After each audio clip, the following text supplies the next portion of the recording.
Did you ever meet someone and you have a huge crush on them? You see them every once in a while. Maybe they work with you and you see them at meetings and they're so funny. You have a nice banter. They sort of know you, you sort of know them. Maybe you're already in a committed relationship, you have a kid, and you see them at drop-off every day. But they're friendly and they get you and they're warm and you have a crush on them. You might find yourself entertaining daydreams about them, fantasies about going on a date with them, about what your life would be like if you were together, telling yourself that they really understand you, that you feel accepted by them, and that your life would be different if you were with that person. And then suddenly something happens and you realize you guys are never going to get together. They don't return your affection. You're already committed to somebody else. There's a block in the way that you can't get over. Or they're flat out just not interested, and eventually you have to accept that. However, the realization leaves you devastated. You feel like you were hit by a truck. And then you're annoyed at yourself because you weren't with this person. Maybe you talked on the phone, maybe you talked every once in a while. The relationship really happened in your head. You never had a commitment from them. It was never really real.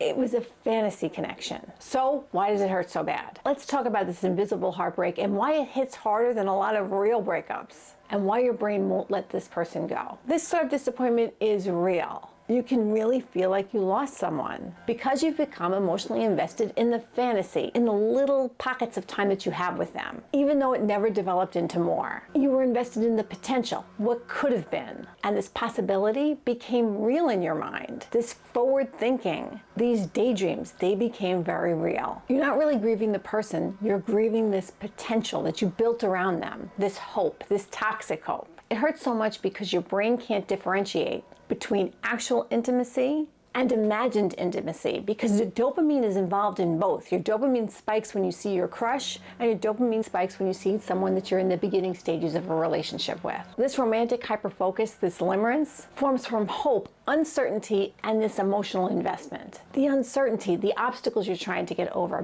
builds up this emotional investment, even though primarily the relationship is happening in your head. Small hellos, little discussions, sharing about your lives, gets built up into much more for you because you're invested in this possibility. It's good to remind yourself that you've created a version of them in your head, and that's what you fell for.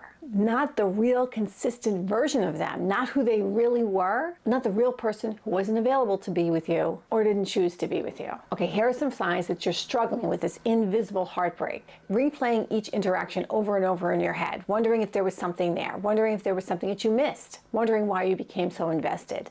Feeling embarrassed that you're so upset about someone that you were never really dating, but also secretly hoping that they're going to realize what they missed and come back. Rewriting the ending over and over in your head. Feeling stuck, not wanting to move forward, not wanting to date anybody else, not wanting to really let go of them in your head, and also not wanting to talk about it with your support network because you feel there's no relationship, no real breakup to process. Feeling a huge sense of loss because the friendship or the connection can't move forward, but also feeling alone because there's no one really to talk to about it. It feels like a breakup that's not, and it's a heartbreak you don't feel comfortable sharing with anyone. But this is a story that I talk to people about a lot. Many people go through this. Becoming attached to possibility, becoming attached to a fantasy, not the reality of someone. Building up this idealized version of a possible relationship that never comes to fruition. And that doesn't make the pain, the discomfort any less valid. And it can happen to someone who's 16 or 60. It can happen to anyone at any stage of life. But because it's hard to share about it, a lot of people suffer in silence. And this is all called limerence, a term coined by Dorothy Tanoff, a psychologist from the 70s, who first noticed it in many of her clients. It's a deep emotional fixation on someone, and it can grow and continue for years,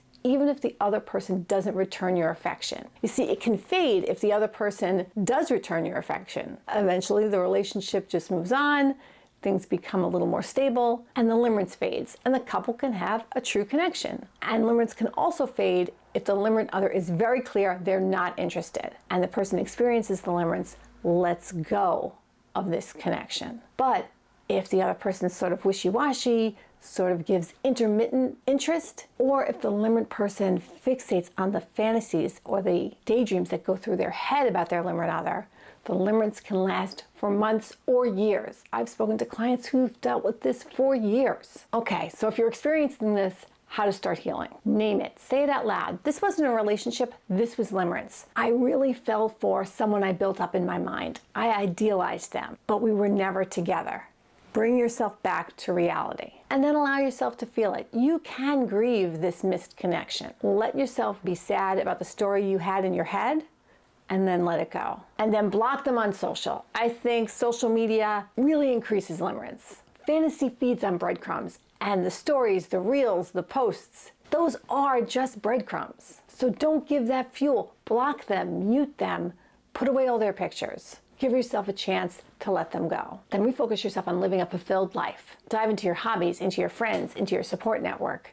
Do things you've never done before. Therapy, movement, new classes. Put all your energy back into you. Find different ways to raise your dopamine by doing things you find personally exciting, different adventures. Okay, so now you're ready to start letting go of this fantasy relationship. And in the comments below, I'm going to include a cord-cutting meditation that will allow you to meditate on cutting the energy between you and your limerent other, to begin to start to let them go. And doing this meditation once, it's not going to really change anything.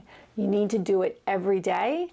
And then the big part of the meditation is you imagine the energy going between you and your limerent other, and then you cut that energy, you cut that cord. So you do that meditation a bunch of times, and then when you think of them during the day, you just pass your hand in front of yourself and you imagine, I'm cutting the cord, I'm letting them go. And that can really start to reframe this connection in your head. And it does take time. So start with the meditation, but the big thing that I find helpful is whenever they go through your head, after you've done the meditation a couple times, I'm letting them go. So there's a link to that meditation in the description box below. And let me know what you think of it. Then subscribe for weekly breakup tools that I think actually work. And check out my next video, letting go of the fantasy version of them. Really, let me know in the comments if you need more information about the cord cutting meditation. Have a good day.